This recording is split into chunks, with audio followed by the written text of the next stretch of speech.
Bonjour à tous, c'est l'éleveur du 10. Donc aujourd'hui je vais vous faire une petite vidéo pour vous montrer l'évolution des jeunes. Car ce week-end il y aura une vidéo donc sur la volière. Voilà, je vous en dis pas plus pour la vidéo de ce week-end. Donc là on va commencer par les oies de Toulouse. Donc elles ont une semaine tout pile. Donc là ça y est, elles sont bien vigoureuses. Elles commencent un peu à goûter à de l'herbe, tout ça. Bah là ici elles ont vraiment rasé, là. Ça fait une petite place, elles ont complètement rasé.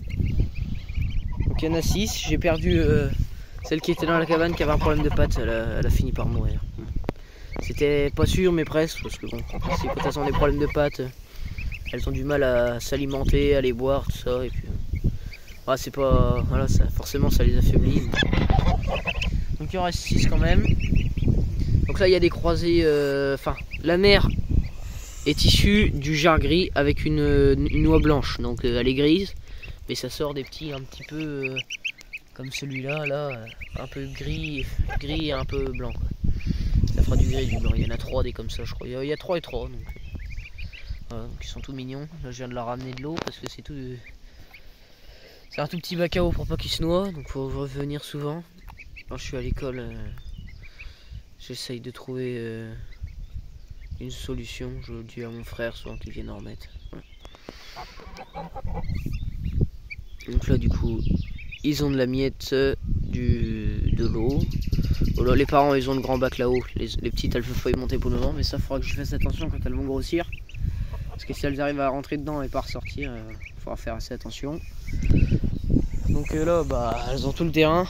Je vais aller vous montrer un peu le fond parce que je vais vous montrer tout leur parc pour que vous voyez un peu la taille. Voilà, elles commencent à s'aventurer tout le long. Donc bon, on va passer dans de la clôture. J'ai fait tous les tours de clôture hier pour éviter que l'errance des voisins reviennent sur le terrain. Donc là, c'est vraiment grand. Là en plus ça leur permet d'avoir un chemin pour les petites oies, c'est très bien parce que du coup elles vont venir ici et ça va leur faire un chemin. Voilà. Ça va leur faire un petit chemin et ça va permettre d'éviter qu'elles soient à la traîne derrière leurs parents. Et au moins comme ça elles vont déjà s'aventurer dans tout le terrain. Ça va donc leur permettre d'être un peu plus familiarisées. Et puis ici j'aimerais bien qu'elles viennent plus qu'en bas parce que bon là il y a quand même vraiment beaucoup d'herbe. Hein. Là il y a de l'herbe voilà, jusqu'à la hanche. Donc il y a pas mal d'herbe.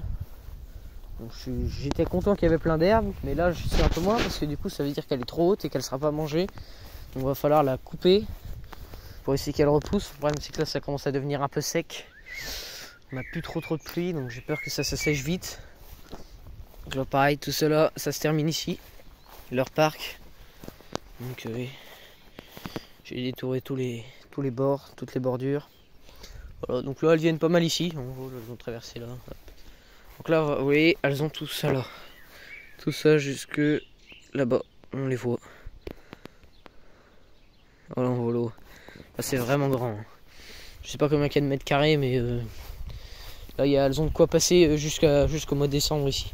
Donc là, ce parc là pour le moment je laisse les petites, mais ensuite par la suite, quand elles sont un peu plus grandes, je les ramènerai donc dans le terrain chez moi. Enfin chez moi, c'est aussi chez moi ici, mais bon dans le terrain directement qui est accroché à la maison quoi. Et les plus grandes qui sont du mois de mars, donc qui ont les 6 aussi, elles viendront ici parce que elles sont destinées donc à la consommation pour la viande. Donc elles sont pour Noël. Donc comme elles sont plus grandes déjà, et puis que la cabane elle est un peu petite, donc il faut que j'attende que la reproduction des coureurs indiens se termine pour pouvoir ramener la cabane des coureurs indiens ici, qui est plus grande. Là l'eau m'a tout renversé, super. Donc elles ont presque plus d'eau. C'est pour ça qu'il faut venir souvent parce qu'elles ont vite fait de renverser. Et donc du coup ici je mettrai les 6 plus grandes. Donc, normalement ça devrait se manger plus vite, mais bon ça va continuer de pousser d'ici un mois. Donc là voilà. Après je vais essayer, là il y a des ponts, donc je vais essayer de... Enfin il y a des ponts. Pas vraiment des ponts vu qu'il y a école le vendredi, mais... Je vais essayer de les lâcher la journée puis de les ramener les 6. Voilà les petites oies. Là je suis à 10 cm de l'eau. Hein. Et les parents ne me font rien. C'est vraiment très sympa.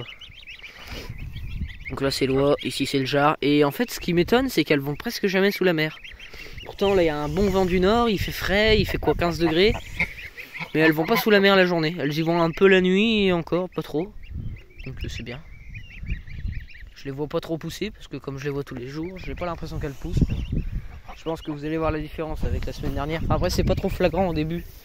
Souvent c'est à 2 semaines que là ça explose et qu'elle pousse vite, elle commence à avoir un peu de plumage, tout ça. Donc c'est bon. Donc là on va retourner voir les autres jeunes que j'ai. Et on arrêtera la vidéo là parce que je vais vous faire une vidéo sur la volière la semaine prochaine. Donc je vais pas refaire le tour de la volière toutes les semaines. Vous connaissez à force. Parce qu'il y aura des éclosions la semaine prochaine. Donc je vous en dis pas plus. Elle sera dédiée à la volière sur plusieurs sujets, pas que la reproduction. Voilà. Vous me direz en commentaire ce que vous en penserez de la vidéo de la semaine prochaine. J'espère que il y aura autant de monde que sur mes 2 dernières vidéos. Vraiment merci merci à tous les abonnés là. Je dois être à 360, presque 370.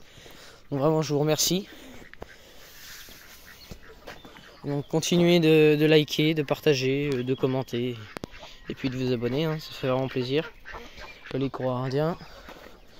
Donc là, j'ai lâché les petits poussins parce qu'il fait quand même assez beau aujourd'hui. Donc là, il y a les petits poussins qui sont lâchés.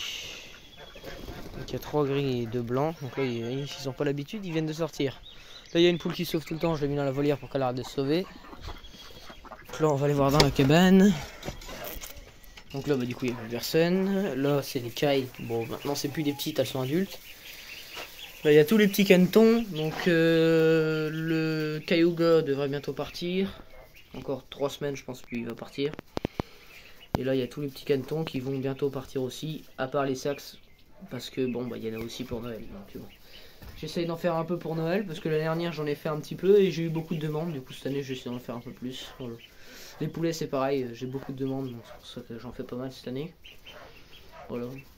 Donc là il y a du saxe, coureur indien, il y en a 4 et le Carolin, il a survécu, il est toujours là.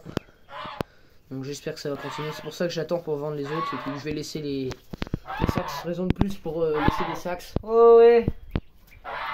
Et toi donc. Raison de plus pour laisser les saxes, comme ça au moins il sera pas seul, il va pas se retrouver tout seul. Voilà. C'est vraiment étonnant qu'il n'y ait que lui qui se soit mis à se nourrir. C'est tellement bête certainement. Donc après les poules, bah, je vous donnerai des nouvelles la semaine prochaine. Tout ce qui est poules, faisans, il y aura des nouvelles la semaine prochaine. Donc là on va aller voir les petits coqs, les coqs du mois de janvier. Et puis on va arrêter la vidéo par là. Ce sera suffisamment long. Si vous avez des questions ou des remarques, n'hésitez pas à m'en faire part en commentaire. Voilà.